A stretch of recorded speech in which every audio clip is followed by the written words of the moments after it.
ये दूरियां, ये फासले, ये गमों की उदासी सब तेरे जुनून का फल है। ये दूरियां, ये फासले, ये गमों की उदासी सब तेरे जुनून का फल है। इन सब को मिटा सकता है तो मिटा, इन सब को तू मिटा सकता है तो मिटा, फिर आगे बस वक्त का ही वक्त है। वेद स्वामी कहते हैं, वेद स्वामी कहते हैं कि इस जीवन में, वेद स्वामी कहते हैं कि इस जीवन में, इस जीवन के लिए, इस सांसारिक प्राणी के लिए, अर्थात तू ऐसा जान कि तेरे लिए इस जगत में, तेरे इस जीवन से बढ़कर अन्य कोई सत्य नहीं है। इस जगत में अगर तू इन जगत के सत्यों को सत्य जानकर इनसे प्रेम करने वाला है तो इन सब का सत्य, इन सब का सत्य असत्य हो जाने वाला है। और जब इन सब का सत्य असत्य हो जाएगा तो तेरे लिए केवल और केवल तेरे जीवन का ही सत्य शेष रहेगा। ये वक्त है, ये वक्त है जो तुझे सब कुछ देता है और सब कुछ देकर तुझसे सब कुछ हर लेता है और अंत में स्वयं ही शेष रहता है। इसलिए इस वक्त को जान के यह वक्त क्या है। ये संपूर्ण जगत इस समय की, इस काल चक्र की कला है। इन कलाओं का सत्य केवल दर्शन भोग करने के लिए है, दर्शन भोग कर इनको जानने के लिए है।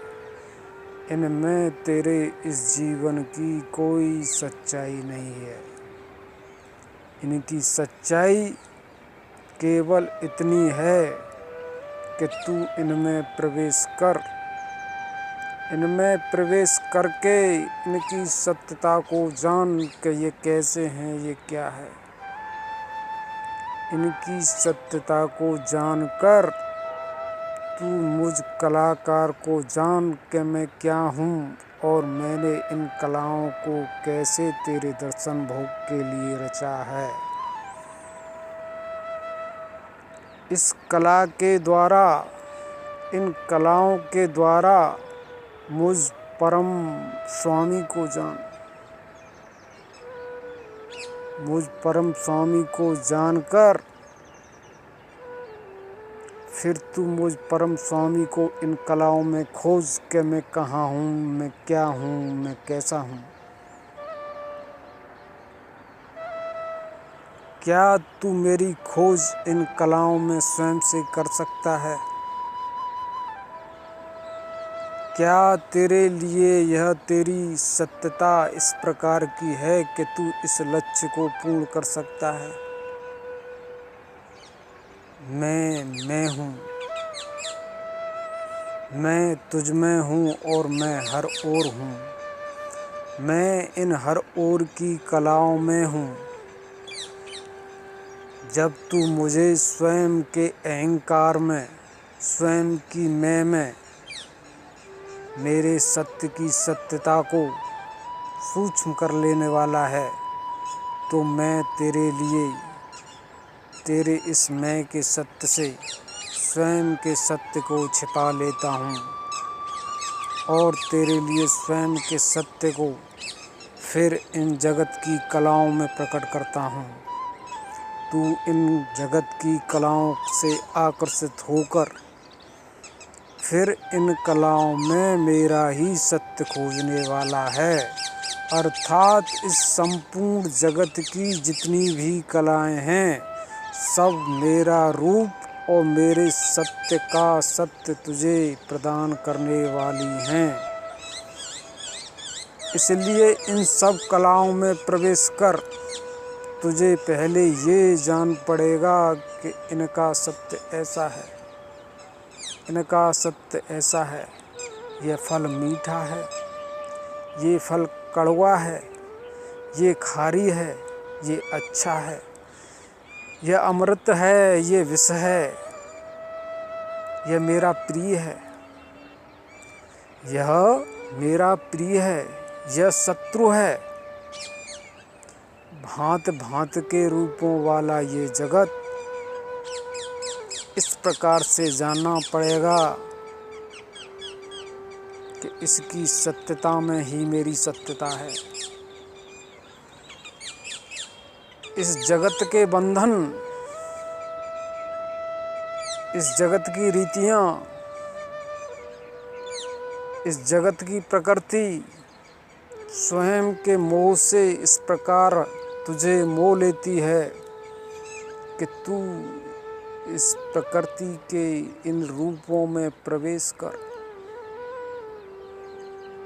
इस प्रकृति के रूपों में प्रवेश कर प्रकृति के बंधनों से बंध जाने वाला है और तुझे इन बंधनों की सत्यता ही सत्य रूप से दिखाई देती है कि यही सत्य हैं और इनका कर्म और इनका फल फिर तुझे घेर लेने वाला है। पर भला सच्चाई कहाँ है? सच्चाई तो इनकी मुझ में है। इन सब का सत्य मैं हूँ, इन सब में सत्य तुझे मेरा ही खोजना है। अर्थात यह संपूर्ण जगत मेरा ही सत्य है। यह संपूर्ण जगत स्वयं के रंग रूप रचना से जितना है, जो भी है, सब मेरा ही सत्य है। इनमें मैं ही सत्य हूँ और यह सब मेरा ही सत्य तेरे लिए सत्य प्रकट करने वाले हैं।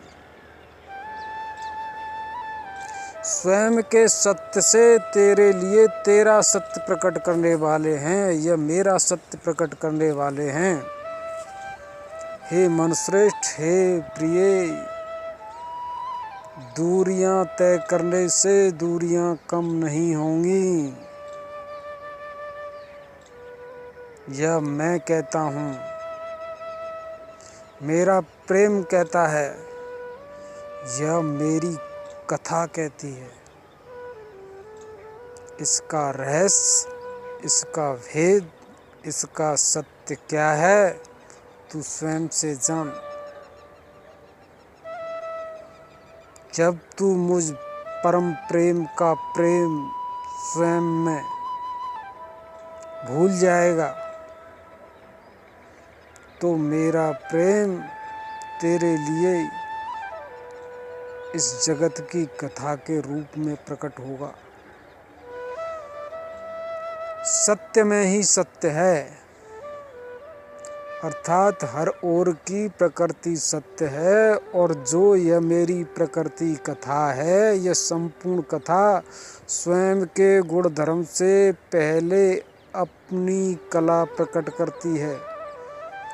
स्वयं का दर्शन भोग तुझे देकर स्वयं की प्रकृति बताती है कि मैं क्या हूँ और फिर यह सत्य मेरा है। स्वयं का सत्य बताकर फिर यह मेरा सत्य तेरे लिए सिद्ध करती है। इसलिए यह कला जिससे तू प्रेम कर, जिसमें रमा हुआ है, इसका प्रेम तेरे लिए स्वयं का प्रेम प्रकट करने के बाद में मेरा प्रेम प्रकट करने वाला है। और जब यह कला मेरा प्रेम प्रकट करेगी तो इसके प्रेम का जो रूप है उसका अंत विनाश हो जाने वाला है। यह निसंदेह सत्य है। इस सत्य को तू स्वयं से भली भांति जान कि ऐसा है कि नहीं। यह संपूर्ण जगत तेरे लिए जैसा है, जिस प्रकार की प्रकृति वाला है, यह स्वयं की पूर्णता को पूर्ण कर, यह स्वयं की पूर्णता को पूर्ण कर, जिस प्रकार से दिन को पूर्ण कर सूर्य अस्त हो जाने वाला है, इसी प्रकार से इसकी सत्यता भी अस्त हो जाने वाली है। इसका कारण, इसका रहस्य, इसका भेद यही है कि यह स्वयं के सत्य को प्रकट कर मेरा सत्य प्रकट करता है, और जब यह मेरा सत्य प्रकट करता है तो इसके सत्य का अंत विनाश अर्थात यह अस्त हो जाता है। इसका यह शुक्ल पक्ष है कि यह स्वयं को दिखाता है, स्वयं को दर्शाता है, स्वयं की प्रकृति से प्रत्यक्ष साकार होता है।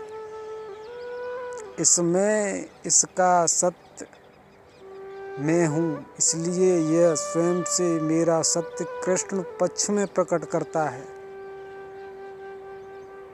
और स्वयं के दर्शन भोग का विनाश कर जब इसमें मेरा सत्य प्रकट होता है तो इसकी प्रकृतियों का जो भोग है, इसके गुणों का जो तेरे लिए भोग है, वह जिस प्रकार की छाया छवि वाला है, फिर वह तेरा नहीं रहता। फिर यह छाया छवि वाला जो दर्शन भोग है, यह तेरे लिए नहीं रहता। तुझे ऐसा जान पड़ता है कि पहले यह बड़ा ही सुंदर था, इसमें बड़ा ही आनंद था, इसमें बड़ा ही सुख था, फिर यह सब इसमें नहीं है। यह बड़ा ही विषैला था, यह बड़ा ही शत्रु था। इसका विषैलापन, इसका कड़वापन, इसका तीखापन कहाँ गया? हर किसी के गुण का तेरे लिए अंत में विनाश हो जाने वाला है, और मेरा सत्य प्रकट करते हुए हर में जब मेरा सत्य प्रकट होता है तो मेरे प्रेम की सत्यता यह है कि इस गुण धर्म की प्रकृति का विनाश होने के बाद में यह प्रकृति स्वयं से मेरी ओर ले जाते हुए तुझे पहले मेरे सत्य की सत्यता समय से प्रदान करती है, वक्त से प्रदान करती है, काल से प्रदान करती है। और काल का अर्थ क्या है? काल का अर्थ गुण धर्म की प्रकृति के सूक्ष्म हो जाने से है, शांत हो जाने से है, मूर्छा आ जाने से है, निद्रा में चले जाने से है, मृत्यु प्राप्त कर लेने से है। जब तेरे लिए कोई सत्य बना हुआ है, स्वयं का सत्य प्रकट कर जब वह मृत्यु में प्रवेश करता है, जब उसे मूर्छा आ जाती है, स्वयं से स्वयं में मेरे सत्य का दर्शन भोग देने के लिए स्वयं शांत हो जाता है, तो इससे तेरे लिए समय का उदय होता है, काल का उदय होता है और मृत्यु का उदय होता है। उस समय तुझे इससे क्या प्राप्त होता है? क्या तू इस सत्य को जानने वाला है? वियोग, विरह, गमों की उदासी, बिछड़ने का गम भांति भांति के रूप प्रकट होते हैं। ये दूरियां किस प्रकार से बढ़ती हैं, इस सत्य को जान कि तू मेरे सत्य के लिए है। जब मेरा सत्य तू स्वयं में नहीं खोजेगा तो यह संसार तुझे मेरा सत्य देने वाला है, और जब यह जगत तुझे मेरा सत्य बताएगा तो सत्य की सत्यता यह है कि तेरा सत्य अर्थात तू मेरा सत्य है और मेरा सत्य खोजने वाला है। मेरा सत्य तुझे तुझ में ही मिलेगा। तुझसे परे तेरा सत्य इस संपूर्ण जगत में कहीं मिलने वाला नहीं है। और जब तू मेरा सत्य स्वयं में न खोज कर इस जगत में खोजेगा, अर्थात यह जगत जब तुझे मेरा सत्य बताएगा और इनके द्वारा बताया हुआ मेरा सत्य तेरे लिए कभी भी सत्य हो नहीं सकता।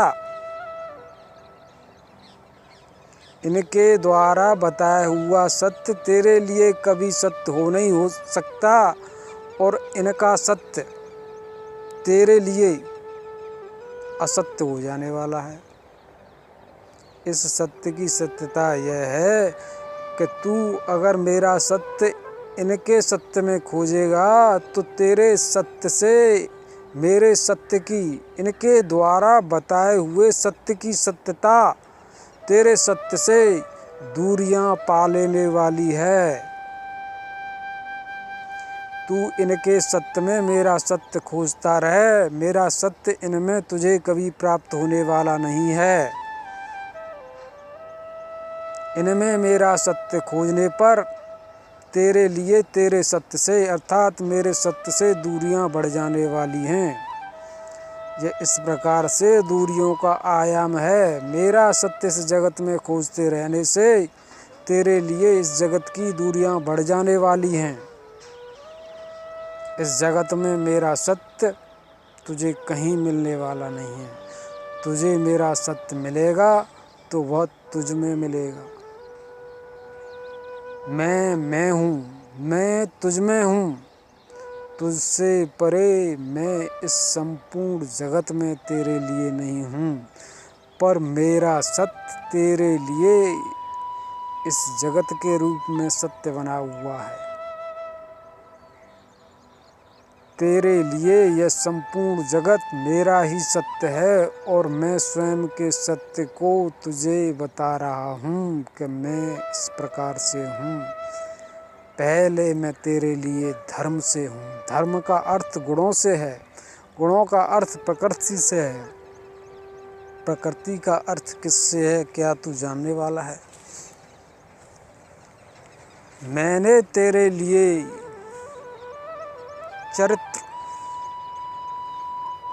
चरित्र और कर्म की सत्यता को इससे पहले कहा है। क्या तू जानने वाला है कि यह चरित्र क्या है? चरित्र स्त्री के लिए और कर्म पुरुष के लिए कहा है। चरित्र स्त्री है और कर्म पुरुष है। और यह काम न तो स्त्री है और न यह काम पुरुष है। इस काम की सत्यता इन दोनों के मध्य है। इसलिए इन दोनों के मध्य जो काम है, इसका रूप क्या है?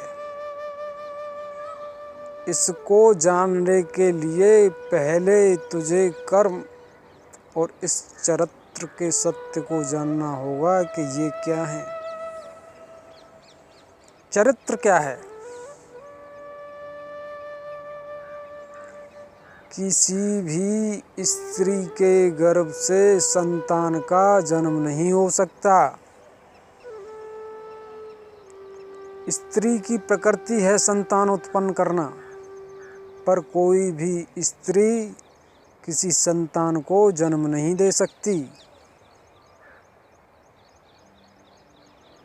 यह इस स्त्री का चरित्र है कि कोई स्त्री स्वयं से स्वयं की संतान को जन्म नहीं दे सकती, पर यह स्त्री किसी पुरुष से मिलन कर संतान को जन्म दे सकती है। यही स्त्री, इस स्त्री का चरित्र पुरुष के कर्म को पाकर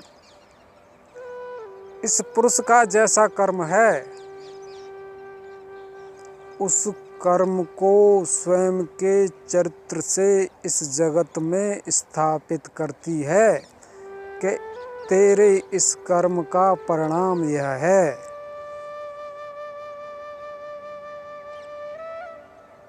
इस कर्म और इस चरित्र को जानना सरल नहीं है। इस चरित्र को तू इस प्रकार से जान कि यह सरोवर है। यह सरोवर शांत ठहरा हुआ अपनी शीतलता से इस प्रकार से पवित्र, इस प्रकार से शुद्ध है कि इसमें अगर तू पत्थर फेंक देने वाला है तो इस पत्थर को स्वयं में पाकर यह शांत झील, यह शांत सरोवर, यह समुद्र स्वयं से लहरें उत्पन्न करने वाला है। यह कर्म है कि तूने इस सरोवर में पत्थर फेंका, और यह इस समुद्र का चरित्र है कि तेरे कर्म को पाकर, तेरे कर्म की सत्यता जिस प्रकार से है उस प्रकार की तुझे यह प्रतिक्रिया देने वाला है। इस शांत ठहरे हुए सरोवर में तेरे कर्म की सत्यता लहरों के रूप में उत्पन्न होती है। यह सरोवर स्वयं में लहरें उत्पन्न करने वाला नहीं है। यह किसी न किसी का कर्म पाकर स्वयं में लहरें उत्पन्न करता है। यह चरित्र है इसका। किसी देवालय में टंगा हुआ घंटा, किसी देवालय में लटका हुआ घंटा आवाज करता है, पर वह ऐसे ही आवाज नहीं कर सकता। उसको पीटने पर, उसको बजाने पर, उसको खटकाने पर ही वह आवाज देता है। इस प्रकार से इस घंटे का इस प्रकार से चरित्र है कि यह स्वयं से आवाज नहीं देता। जब इसको कर्म प्राप्त होता है, जब से कोई बजाता है तब यह बजता है। इस प्रकार से इस रहस्य को जान कि इस चरित्र और इस कर्म का रहस्य क्या है। एक विषैले सर्प का चरित्र इस प्रकार से है कि वह तेरी देह पर घूमते हुए, तेरे इस शरीर पर रेंगते हुए अपनी यात्रा पूर्ण कर लेता है। जहाँ से आ रहा है वहाँ चला जाता है। सर्प है, विष है। इसका यह चरित्र है कि वो आया और चला गया। उसने तुझे डसा नहीं, उसने तुझे खाया नहीं, पर जब सर्प आया और जब सर्प तेरी देह पर रेंग रहा है, तूने उसे छेड़ा, तूने उसे हिलाया, उसे डर लगा और उसने तुझे डस लिया। तेरा कर्म पाकर इस सर्प ने तुझे डसा, तो यह सर्प का चरित्र है कि तेरे कर्म की सत्यता को उसने दिखाया, तेरे कर्म की सत्यता को उसने प्रकट किया कि तेरा कर्म मुझ में किस प्रकार से है और तेरे इस कर्म की प्रतिक्रिया में किस प्रकार से प्रदान करने वाला हूँ। अर्थात मेरे स्वामी कहते हैं, मेरे परम स्वामी कहते हैं, इस विधि विधान के विधाता कहते हैं, इस प्रकृति की रचयिता कहते हैं कि चरित्र केवल प्रतिक्रिया देने वाला है, इसमें क्रिया का अभाव है। क्रिया की सत्यता केवल पुरुष में है। पुरुष क्या है? पुरुष कर्म है। कर्म जब क्रिया करता है, कर्म जब क्रिया करता है तो चरित्र उसे प्रतिक्रिया उसके कर्म की प्रदान करने वाला है कि तेरे कर्म की प्रतिक्रिया इस प्रकार से है। चरित्र न तो स्त्री है और न कोई पुरुष है, अर्थात चरित्र स्त्री नहीं है और कर्म पुरुष नहीं है, कर्म पुरुष नहीं है, कर्म स्त्री नहीं है। चरित्र और कर्म की सत्यता स्त्री पुरुष से परे है। ऐसा जान कि एक मदारी की पोटरी में, एक मदारी की झोली में उस मदारी का जो खेल है उसका सामान भरा हुआ है। एक मदारी की झोली में मदारी के खेल का सामान भरा हुआ है और इस झोली में इस मदारी का जितना भी खेल है वह खेल सारा का सारा समाया हुआ है। इस झोली में मदारी का खेल है और यह मदारी कैसा है, यह क्या है, इस झोली को खोलने पर ही, इस झोली में प्रवेश करने पर ही, इस झोली में जो जो है उसे बाहर निकाल कर उसको दर्शाने पर ही इस खेल की सत्यता प्राप्त होगी कि यह इस प्रकार से है। इस प्रकार से जो कोई कर्म करेगा, इस झोली को खोलेगा, इसमें प्रवेश करेगा, इससे जो निकालेगा वह पाएगा कि इसमें क्या है। इस प्रकार से चरित्र एक झोली है, मदारी की झोली। यह प्रकृति चरित्रवान है, यह प्रकृति चरित्रवान है और स्वयं से स्वयं में स्वयं के गुणों को धारण किए हुए है। इस प्रकृति के गुण ही चरित्र हैं। यह स्त्री नहीं है, यह पुरुष नहीं है। यह गुण स्त्री नहीं है, यह गुण पुरुष नहीं है। यह गुण स्त्री भी हैं और यह गुण पुरुष भी हैं। इन गुणों की सत्यता को तू जानने के लिए यहाँ प्रकट हुआ है। और जब तू कर्म करता है, जब तू क्रिया करता है, तो यह गुण तुझे प्रतिक्रिया स्वयं की प्रदान करने वाले हैं कि तेरा कर्म इस प्रकार से है। तेरा कर्म किस प्रकार से है? तेरे कर्म की सत्यता किसी एक प्रकार से नहीं है कि तेरा कर्म इस प्रकार से है। तू दर्पण के समक्ष खड़े होकर स्वयं को देखता है तो दर्पण तुझे वही दिखाता है जो तू है। इन चरित्रों की सत्यता पहले इस प्रकार से है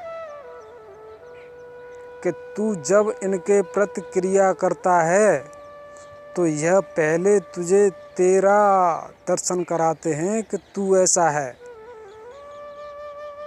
फिर यह स्वयं से प्रतिक्रिया करते हैं। यह गुण फिर स्वयं से प्रतिक्रिया करते हैं कि पहले तू स्वयं को देख के तू कैसा है, इस सत्य को जान, और फिर हम कैसे हैं, हम क्या हैं, हमारी प्रकृति क्या है, हमारी रचना क्या है। फिर यह स्वयं का दर्शन भोग तुझे प्रदान करते हैं। यह इनका चरित्र है।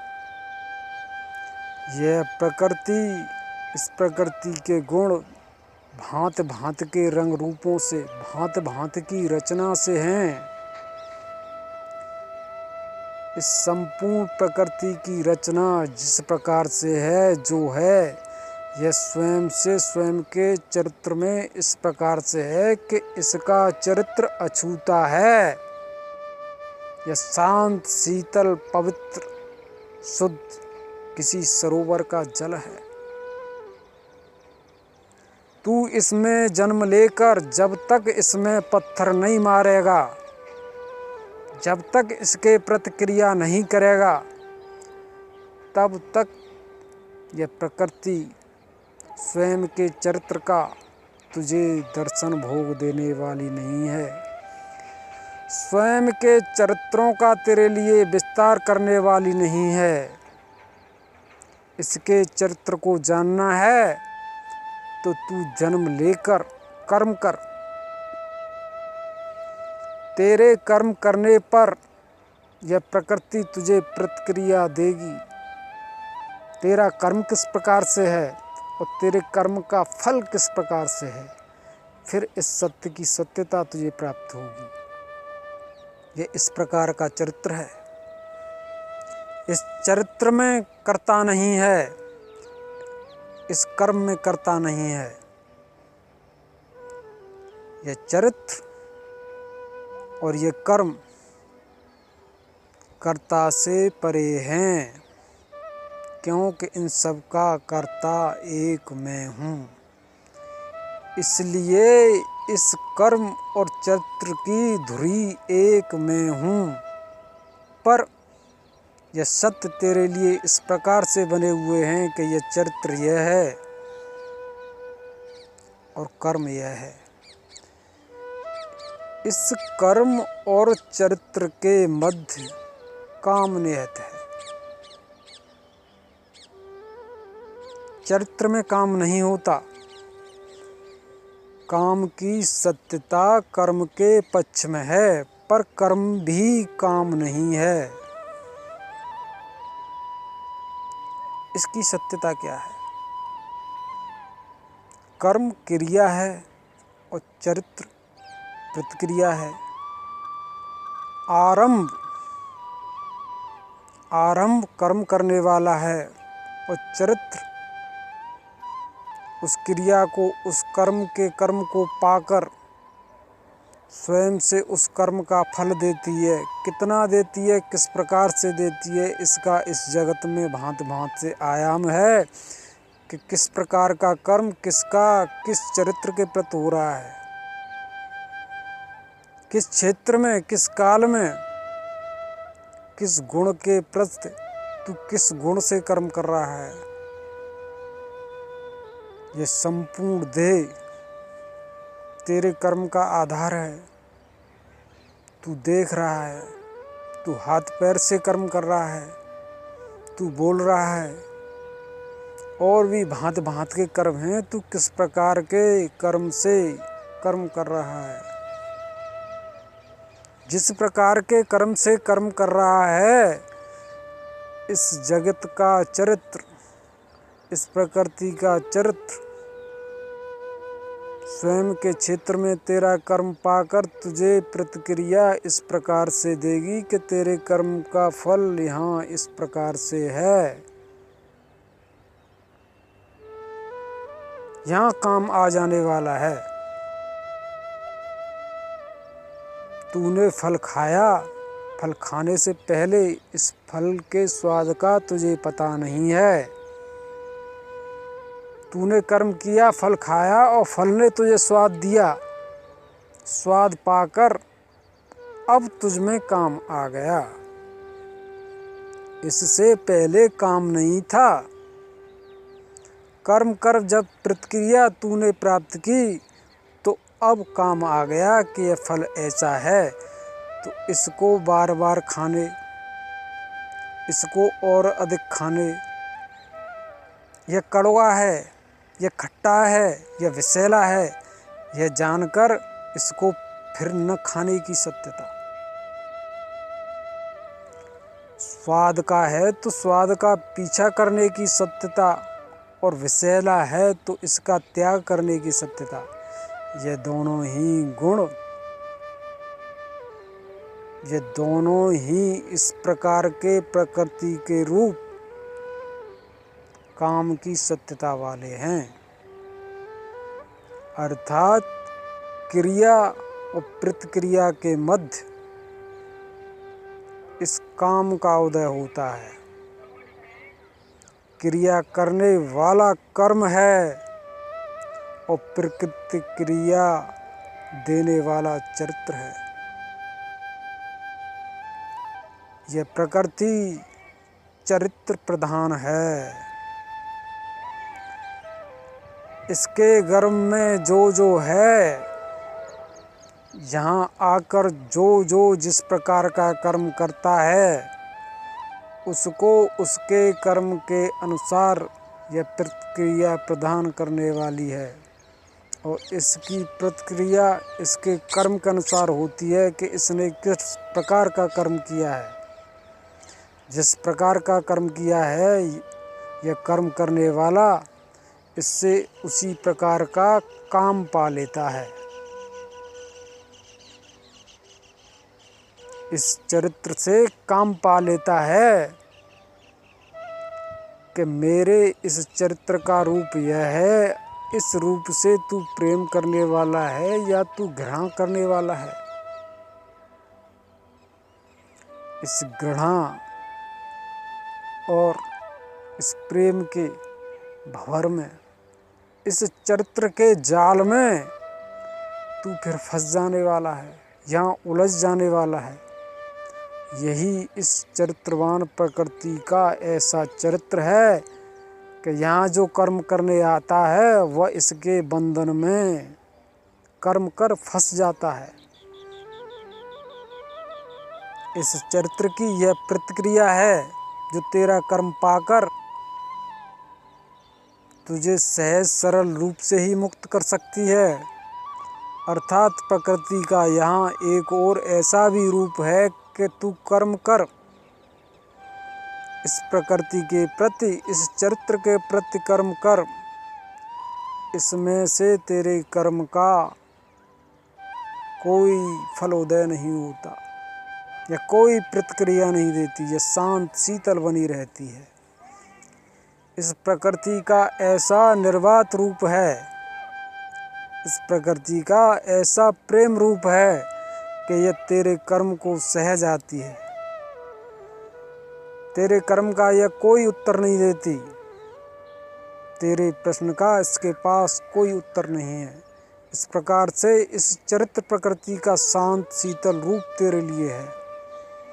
और एक रूप इस प्रकृति का, इस चरित्र का इस प्रकार से है कि तेरा प्रश्न पाकर, तेरा कर्म पाकर स्वयं से इस प्रकार का प्रलयकारी उत्तर देती है, इस प्रकार से प्रतिक्रिया देती है कि स्वयं के चरित्र का अंतहीन रूप से तेरे लिए विस्तार करने वाली है। अपने चरित्र का तेरे लिए अंतहीन रूप से विस्तार करने वाली है कि तूने मेरे लिए जो कर्म किया है, तेरे इस कर्म का परिणाम, तेरे इस प्रश्न का उत्तर इस प्रकार से है। यह फिर कभी शांत ही नहीं होती और इसका उत्तर किस प्रकार से नित्य निरंतर तेरे लिए उदय होता रहता है। अर्थात एक बारूद का ढेर जिसमें तू आग लगा देता है, तो यह बारूद प्रलय मचा देती है। तो इस प्रकार से प्रकृति का इस चरित्र का रूप इस प्रकार से है कि अगर तू इसे छेड़ देगा, इसके प्रति कर्म करेगा, तो यह बारूद की भांति, ये बम की भांति फट जाती है और प्रलय उत्पन्न करती है। इस प्रकृति के चरित्र को जान के इसका चरित्र किस किस प्रकार से है, यह तेरे कर्म को सह भी जाती है और तेरे कर्म का यह उत्तर भी देती है। इस चरित्र की प्रतिक्रिया इस प्रकार से है कि एक ओर यह जड़ है, तेरे कर्म का कोई उत्तर नहीं देती, और एक ओर इसका रूप इस प्रकार से प्रलयकारी चेतन रूप से है कि तेरे कर्म को यह बर्दाश्त नहीं करती। तेरे प्रश्न का उत्तर तुझे हर हाल में, हर भांत में प्रदान करने वाली है, भले ही तू इसके प्रश्न से, इसकी प्रतिक्रिया से भाग रहा हो, दूर जा रहा हो, तेरी इच्छा न हो, तू मृत्यु में क्यों न प्रवेश कर गया हो।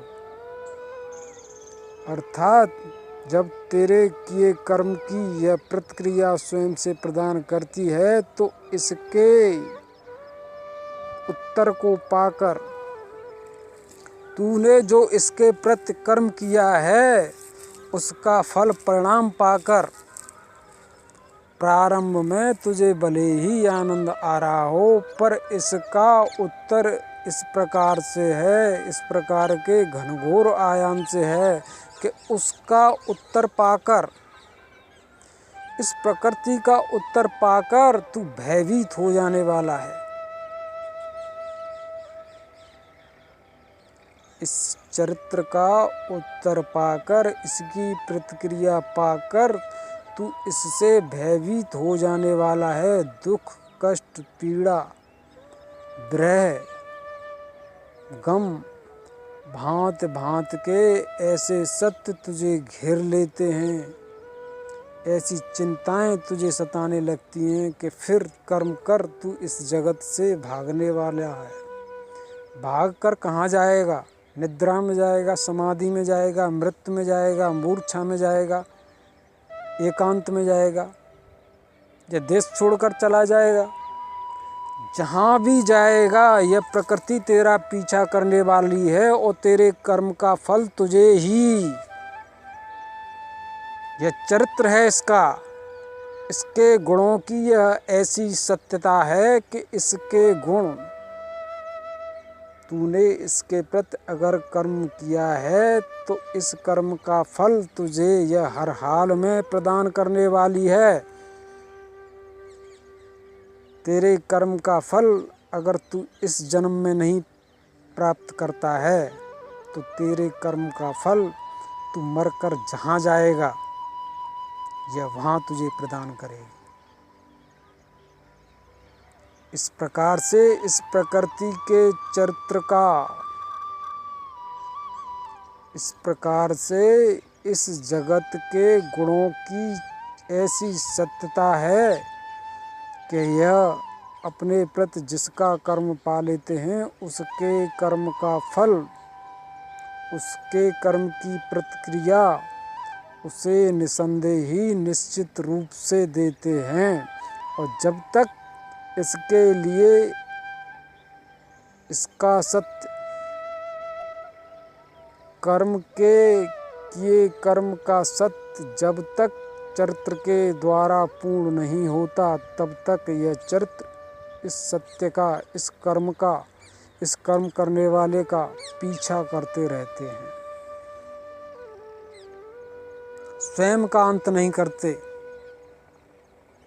स्वयं के सत्य की सत्यता का अंत करते हैं कि तेरे कर्म का फल क्या है। क्या तू इस सत्य को जान चुका है? चरित्र की सत्यता यह है कि यह पहले किसी से बोलते नहीं, ये खामोश रहते हैं, ये शांत हैं, ये जड़ हैं, ये अदृश्य हैं, ये अज्ञात हैं। इसलिए चरित्रवान कौन है? चरित्रवान कौन है? चरित्र क्या है? जो शांत है, जो शीतल है, जो कर्म न करने वाला है। गुणों का जहाँ भंडार है, जहाँ प्रकृति का भंडार है, जहाँ कला का भंडार है, खेलों की जो पोट्री है, जो मदारी का पिटारा है, यह चरित्र है। यह शांत बना हुआ है, यह स्थिर बना हुआ है। जब इसको कर्म प्राप्त होता है तो इसका विषैला सर्प इसको छेड़ देने पर तुझे काट लेगा। जब काट लेगा तो इसका विष किस प्रकार से है तू जान, तू देख। इस पोटरी में अमृत है, तूने अमृत पिया, तू रोगों से ग्रस्त है, बुढ़ापा है, अमृत ने तुझे रोग मुक्त कर दिया, कुमार यौवन प्रदान कर दिया। जिस प्रकार का तू है उस प्रकार के रूप को बदलकर तेरी इच्छा जिसमें अति उत्तम है उस फल को तुझे प्रदान कर दिया इस अमृत ने। इस अमृत की ऐसी सत्यता कि तुझे यह एक नया जीवन तेरी इच्छा अनुसार प्रदान करने वाला है। और विष की सत्यता इस प्रकार से है कि इसको पाकर तू मर जाने वाला है। तो इस चरित्र में सब कुछ है, पर यह स्वयं से पहले कर्म कर तुझे फल प्रदान नहीं करता। ये चरित्र शांत है। इस चरित्र की सत्यता को जानने का यही सबसे श्रेष्ठ सत्य है कि यह पूर्ण शांत है, यह पूर्ण अदृश्य है, यह पूर्ण अज्ञात है। जब इस चरित्र के प्रति कोई कर्म करता है तो उस कर्मकर्ता को यह चरित्र स्वयं के सत्य की सत्यता जिस प्रकार से है उसे यह प्रदान करने वाला है। स्त्री में चरित्र है। अगर स्त्री कर्म नहीं करती तो इस स्त्री में चरित्र है। अगर स्त्री कर्म करती है तो इसका चरित्र उदय होने लगता है। अगर स्त्री स्वयं से स्वयं में पहले कर्म करता हो जाती है तो इसका चरित्र इसके लिए उदय होने लगता है और यह स्त्री चरित्रवान नहीं है। इस स्त्री के चरित्र का उदय स्वयं से स्वयं में हो जाने वाला है। इसका चरित्र उदय होने पर स्त्री का चरित्र नहीं रहता। अगर स्त्री शांत शीतल है तो इसका चरित्र इसमें निहित है और पुरुष आकर इसके प्रति कर्म करता है। पुरुष आकर कर्म करता है तो स्त्री के चरित्र की सत्यता ऐसी है कि वह इसके कर्म की प्रतिक्रिया इसको किस प्रकार से प्रदान करती है। पुरुष के कर्म को पाकर स्त्री का चरित्र उदय होता है और यह किस प्रकार से उदय होता है, इसी प्रकार से स्त्री के चरित्र की सत्यता है। स्त्री गुणों का भंडार है, स्त्री गुणों का खजाना है। कर्मकर्ता जब स्त्री के प्रति कर्म करता है तो स्त्री से प्रतिक्रियाएं उत्पन्न होती हैं, इसका चरित्र उत्पन्न होता है। और जब कर्म पाकर स्त्री स्वयं के चरित्र का उदय करती है तो इसका चरित्र जिस प्रकार से एक कोयला जलकर अग्नि उत्पन्न करता है, इसी प्रकार से स्त्री का चरित्र जलकर स्त्री का चरित्र जलकर स्वयं का प्रदर्शन करता है, स्वयं को दर्शाता है कि मैं इस प्रकार से हूँ। स्त्री के चरित्र की सत्यता इस प्रकार से है कि जब पुरुष इसके प्रति कर्म करता है तो इसका कर्म, इस चरित्र का कर्म, चरित्र में कर्म नहीं है, चरित्र केवल प्रतिक्रिया प्रदान करने वाला है। पर जब कर्म इसको प्राप्त हो जाता है तो फिर यह कर्म करता है। कर्म कर्ता के प्रति यह कर्म करता है और इसके कर्म की सत्यता प्रतिक्रिया के रूप में है। चरित्र केवल प्रतिक्रिया करता है, यह क्रिया नहीं करता है। क्रिया कर्म करता है। इस प्रकार से जो स्त्री पुरुष का कर्म पाकर पहले शांत शीतल है, इस प्रकृति का निर्गुण रूप निर्वात सत्य, जहाँ कर्म करने पर कोई प्रतिक्रिया प्राप्त नहीं होती कर्मकर्ता को, इसी प्रकार से जो स्त्री, इस स्त्री का चरित्र किसी पुरुष का कर्म पाकर इसके प्रति प्रतिक्रिया नहीं करती तो इसका चरित्र जैसा है वैसा बना रहता है, शांत है, शीतल है, शुद्ध है, पवित्र है। यह इस चरित्र की सत्यता इस प्रकार से है कि इसका चरित्र बना हुआ है, इसके चरित्र का उदय नहीं हो रहा है।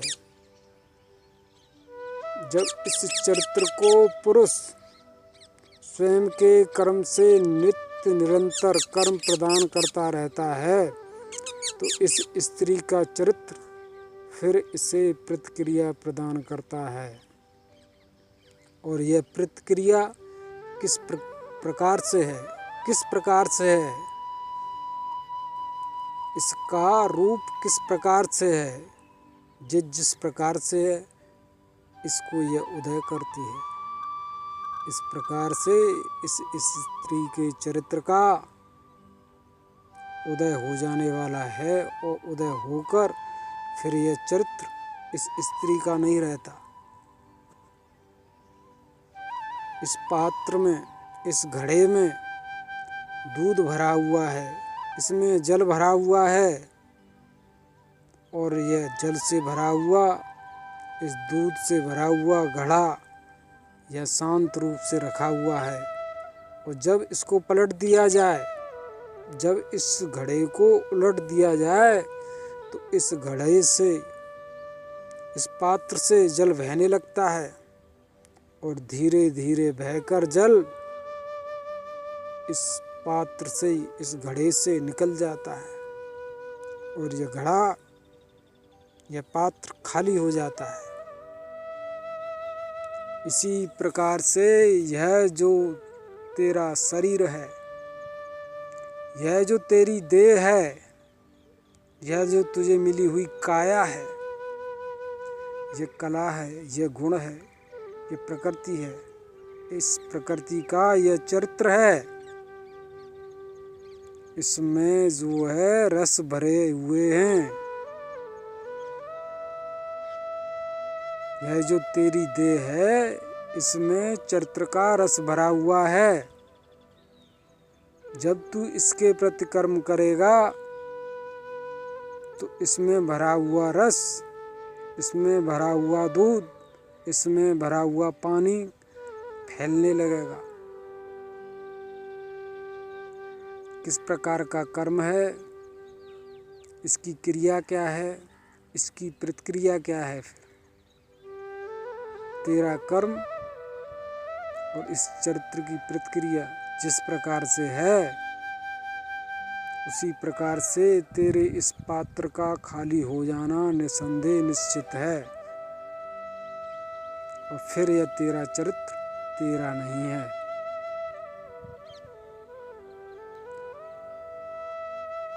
कर्म कर चरित्र का विनाश हो जाने वाला है और जिसके चरित्र का विनाश हो जाए वह खाली हो जाने वाला है, उसके पास फिर चरित्र नहीं है। इस चरित्र की सत्यता इस प्रकार से है कि जो इस चरित्र का विनाश कर दे फिर उसके पास यह चरित्र नहीं रहता। चरित्रवान वह है जो कर्म पाकर भी अपने चरित्र को खामोश रखता है, अपने चरित्र को शांत शीतल रखता है। जो कर्म पाकर कर्म की प्रतिक्रिया देता है, प्रतिक्रिया से उदय काम का होता है। कर्म करने वाला फल खा रहा है, कर्म करने वाला फल खा रहा है, पर इस फल को जो खा रहा है वो फल को तोड़ नहीं पा रहा है। फल इस प्रकार से कठोर है, इस प्रकार से जटिल है कि इसके दांत इसको तोड़कर इसका स्वाद नहीं चख पा रहे हैं। जब कर्मकर्ता को इस फल का स्वाद नहीं मिलता है तो इसको पता ही नहीं चलता है कि इस फल में किस प्रकार का स्वाद है। जब पुरुष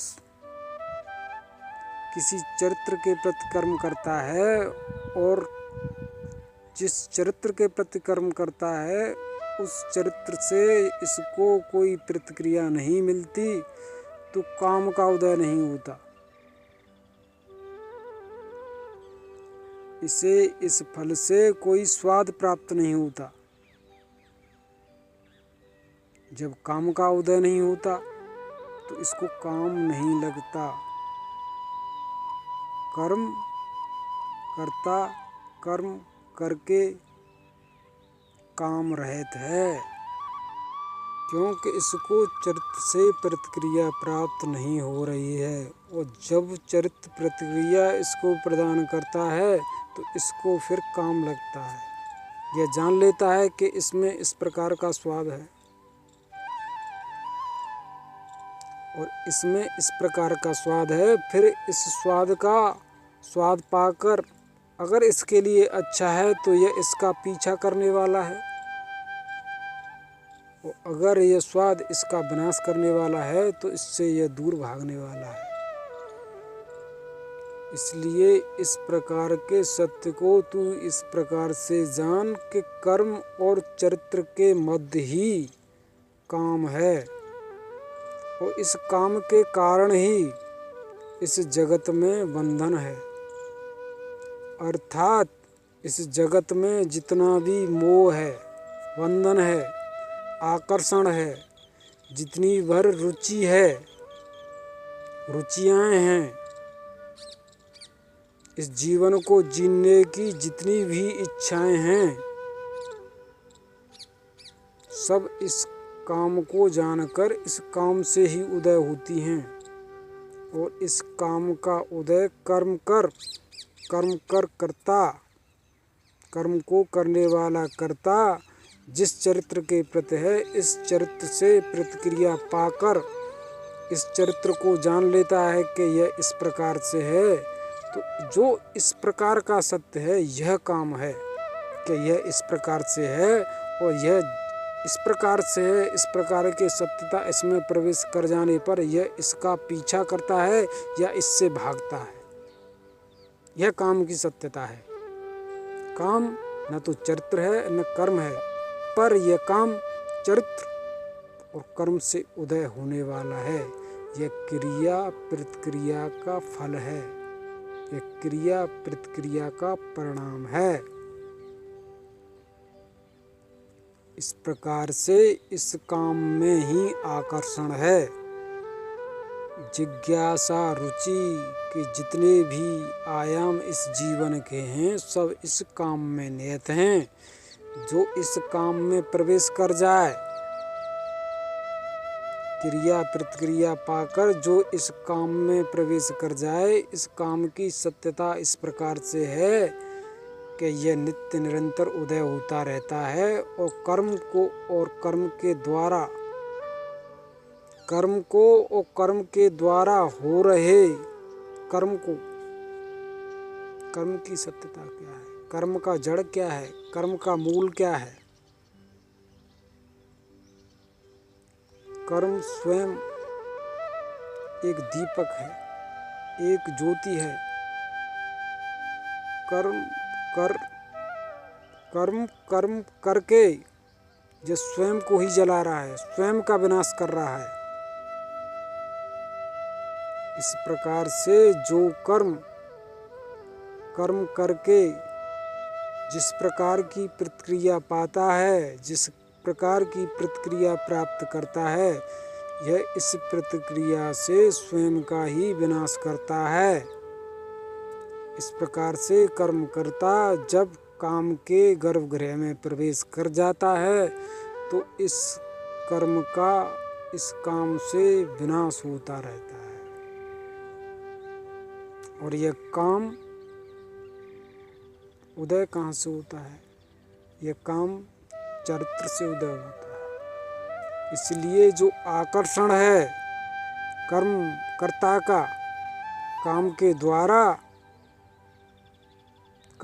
द्वारा इसमें चरित्र प्रवेश कर जाने वाला है और इस चरित्र की सत्यता कर्म के द्वारा जो चरित्र इसमें प्रवेश कर गया है, यह कर्म करता इस चरित्र का फिर पीछा करता है।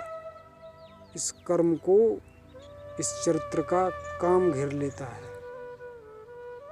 यही काम इसके लिए इसकी इच्छाओं का, इसके आकर्षण का, इसके बंधन का कारण है। इस प्रकार से यह चरित्रवान प्रकृति, यह जो तुझे शांत शीतल अदृश्य अज्ञात प्रकृति जान पड़ रही है, यह स्वयं के चरित्र से तेरा कर्म पाकर तेरे कर्म की प्रतिक्रिया तुझे प्रदान करते हुए स्वयं के काम से तुझ में प्रवेश कर जाने वाली है और इसके बंधन में, इसके मोह में फिर तू उलझ जाने वाला है। तू जब तक यहाँ रहेगा तब तक तुझे इस प्रकृति का काम लगा रहेगा। यह काम प्रकृति तेरे निकट स्वयं के चरित्र को बताने कि मैं किस प्रकार से हूँ, कैसी हूँ, तेरे निकट आने वाली है। यह शांत है, यह शीतल है, पर यह है।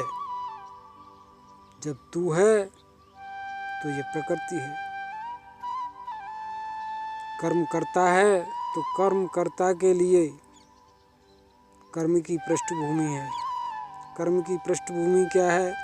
कर्म की पृष्ठभूमि यह चरित्र है, यह गुण हैं, यह प्रकृति की रंग रूप रचनाएं हैं। इसलिए इस जगत की रचनाओं में,